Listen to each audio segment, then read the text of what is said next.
I thought was very strange. There was like Hollywood resistance to that movie. Like people didn't like that you were making it. It seemed like. Yeah, there was a lot of opposition to it, and I think if you ever hit on that subject matter, you're gonna get people going. When you think of Hollywood legends who never played it safe, Mel Gibson shoots straight to the top.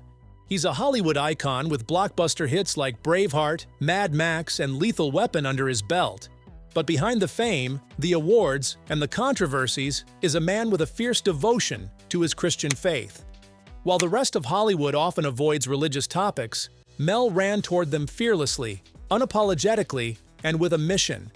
So why did one of the most successful directors in modern cinema suddenly face rejection, cancellation, and accusations of extremism? We're about to reveal the real story behind the controversy you've probably only heard whispers about. Stick around. What you're about to hear might just change the way you see Hollywood. Mel's rise to fame was fast and powerful. Born in Peekskill, New York, and raised in Australia, he trained at the National Institute of Dramatic Art in Sydney.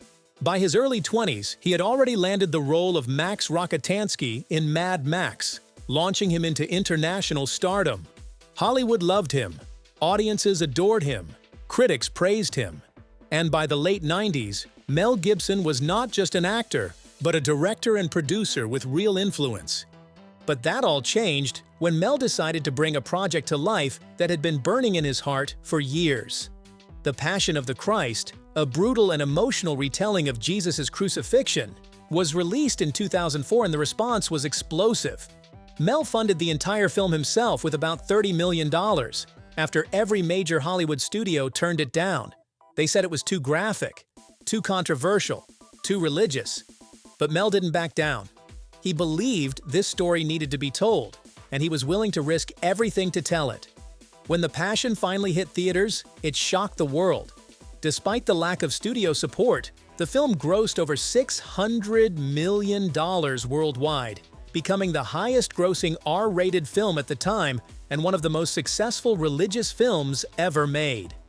Yet, instead of being celebrated, Mel faced backlash. Critics accused the film of being anti-Semitic, talk shows mocked it, journalists tried to discredit it, and Hollywood, once so eager to work with him, began distancing itself. Mel later explained in an interview with Joe Rogan that his intention was to depict the truth, but Hollywood was not having it. After The Passion of the Christ, Mel Gibson's image began to shift. To some, he was a bold truth-teller, someone willing to defy the norms of an industry often accused of silencing faith. But to others, especially in elite Hollywood circles, he became a pariah. Things got worse in 2006. Mel was pulled over in Malibu for driving under the influence. What should have been a routine arrest turned into a global media firestorm. During the incident, Gibson made a series of angry, drunken remarks, including anti-Semitic statements that shocked the public and nearly ended his career overnight. Gibson later acknowledged that his remarks were shameful and issued a deep apology. He explained that he had been in a place of great despair at the time, admitting he had lost his way and felt spiritually bankrupt. Despite his efforts to make amends, the fallout was still there. Major studios distanced themselves from him. Much of the entertainment industry turned its back, and he became a frequent target of ridicule in late-night shows and tabloids for years. Many thought Mel Gibson's time was up, but what they didn't see was what was happening behind the scenes. He wasn't sitting in silence. He was rebuilding, mentally, spiritually, and creatively. Mel began spending more time with his family, reconnecting with his faith, and working quietly on new projects. He admitted to struggling with alcohol and sought help through rehab and prayer. And then, more than a decade later, he returned with Hacksaw Ridge, a powerful World War II drama based on the true story of Desmond Doss, a Seventh-day Adventist medic who refused to carry a weapon but saved 75 men during the Battle of Okinawa. Gibson directed the film, and it was a massive critical and commercial success. Hacksaw Ridge earned 6 Academy Award nominations, including Best Director for Mel and Best Picture. The same Hollywood that had turned its back on him was now applauding. But even then, the applause was cautious. There were still whispers, still a sense of unease. Because Mel wasn't just another filmmaker making a comeback, he was a man who represented something Hollywood wasn't always comfortable with: unapologetic Christianity. Gibson has frequently expressed his belief that a spiritual battle is unfolding within Hollywood. In several interviews, he emphasized a widening gap between traditional values and the modern moral standards being advanced in the entertainment industry. He described the industry as being engulfed in darkness and noted that anyone who dares to uphold values that differ from the prevailing narrative is likely to face intense criticism and backlash. His faith isn't the kind of vague spirituality that gets casually referenced in award speeches.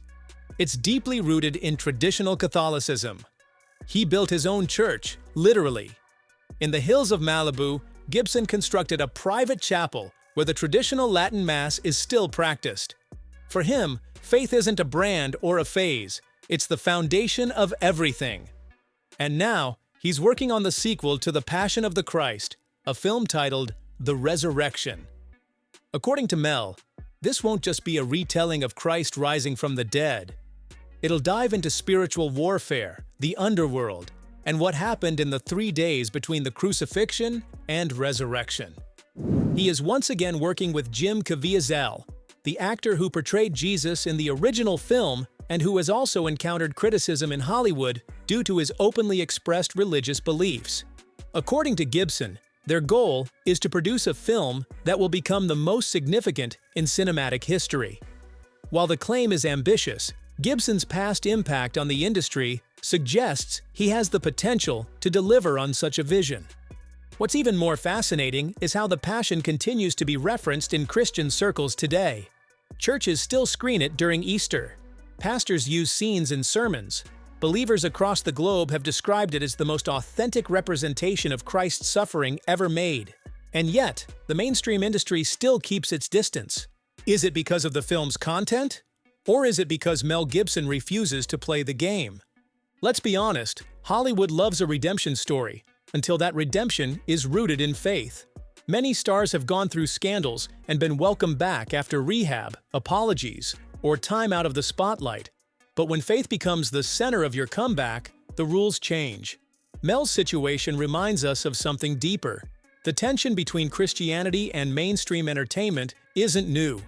Early films that featured religious figures often caused controversy, and that tension has continued with today's faith-based movies. But Mel Gibson made it impossible to ignore. He brought that conflict to the front page and paid the price for it. To truly understand why Mel Gibson became so controversial, you have to go beyond just The Passion of the Christ and that 2006 DUI incident. Those were flashpoints, yes, but his ideological distance from the Hollywood mainstream runs much deeper. For starters, Mel has repeatedly criticized the moral direction of the film industry. In interviews, he's described Hollywood as diseased and lacking spiritual depth. He said that many of the decisions behind the scenes are driven by greed, lust, and power, not artistic integrity or truth. To Gibson, filmmaking is a responsibility, not just entertainment, and that kind of thinking puts him at odds with an industry where the bottom line often trumps deeper meaning. There's also the issue of content. Mel doesn't shy away from violence, but when it comes to gratuitous sex or morally ambiguous heroes, he often avoids them entirely.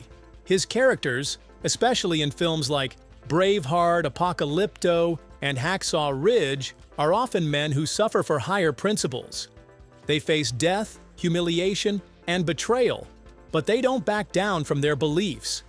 Then there's the religious element. Mel's Catholicism isn't the trendy, progressive kind you sometimes see in mainstream media. It's old school, traditionalist, and deeply theological. He's known to reject Vatican II reforms, he prefers the Latin Mass, and he's openly criticized modern church leaders for what he sees as watering down the faith. In fact, his private chapel, the Church of the Holy Family, has no official ties to the Roman Catholic Church. It follows pre-Vatican II liturgy, meaning Mel practices a version of Catholicism that most modern Catholics don't even see anymore. That alone has caused friction, not just in Hollywood, but even among Christian audiences who feel he's too extreme. Mel has also drawn attention for criticizing what he considers to be hypocrisy within Hollywood.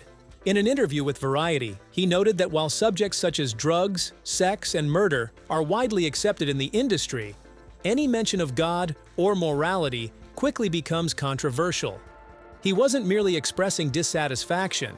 He was making a bold statement about what he viewed as a clear double standard. In his view, the same industry that often champions tolerance has little tolerance for devout Christians. Another revealing moment occurred during the press tour for Hacksaw Ridge, when Mel was asked about how the film came together after his long hiatus from directing. He responded by attributing the success to divine timing, openly crediting God for giving him another opportunity in filmmaking.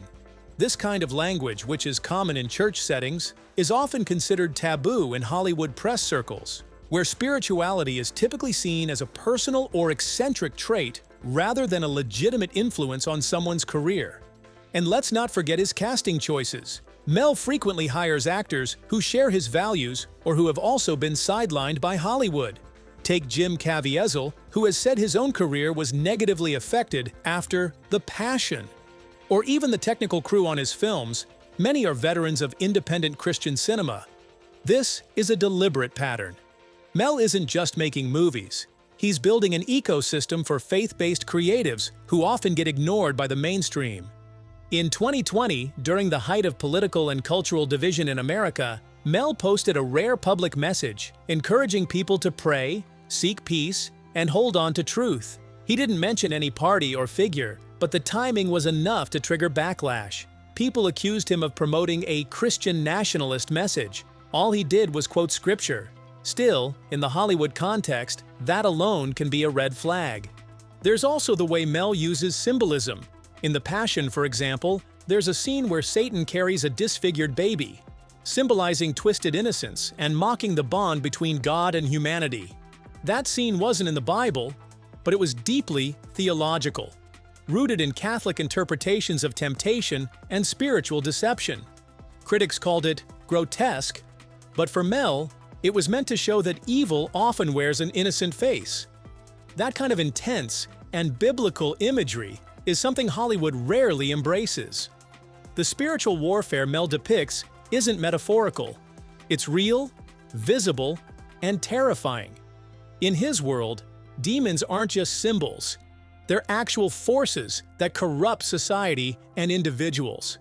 That's not just entertainment. It's a belief system. So what does all of this mean for his upcoming sequel? With The Passion of the Christ, Resurrection reportedly in development, Mel is preparing for another collision with the culture. Early rumors suggest this sequel will dive even deeper into Christian theology, covering the descent into hell, spiritual warfare, and the resurrection's cosmic implications. If the first film shocked people with its brutality, the second could provoke even more, especially if it presents Jesus as a triumphant conqueror over death and evil, not just a symbol of love.